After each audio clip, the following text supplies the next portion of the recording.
want to start a piece courteously, if there's someone to listen to it now. And since I have taken it so much to heart, I'll see if I'll be able to perfect it. For now I want to refine my song, and I'll tell you about many things. He can quite debase himself.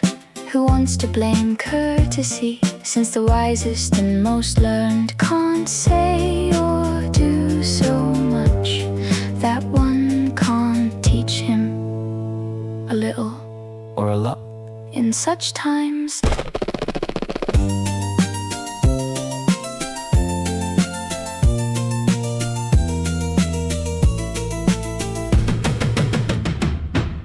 One can only brag about courtesy who knows how to keep restraint, and he who wants to hear all that is and wishes to amass all he sees must absolutely restrain himself, or he'll never be too courteous. Restraint is talking kindly, and courtesy is loving. He who doesn't want to be despised must refrain from all baseness, from mocking and acting foolishly. Then he will be wise, provided that he reflects. For thus can a wise man prevail and a good lady improve. But she who takes up two or three and refuses to give her faith to one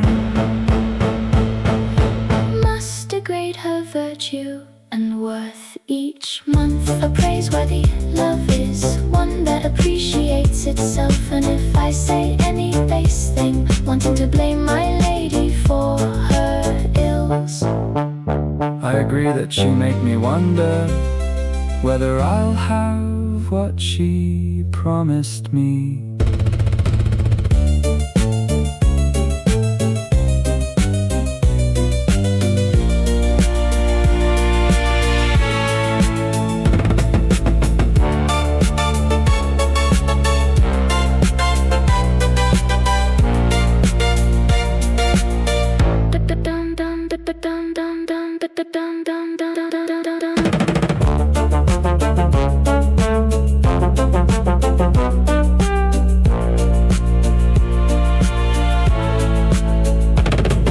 In the tune I want to send to Sir Geoffrey Rudel beyond the sea, and I want the French to hear it, to cheer their hearts.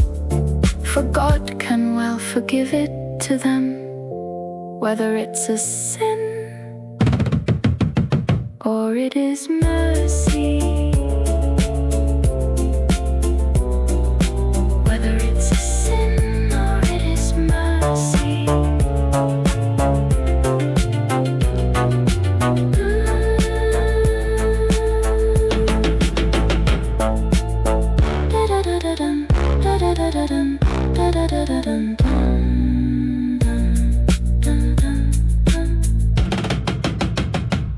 Whether it's a sin or it is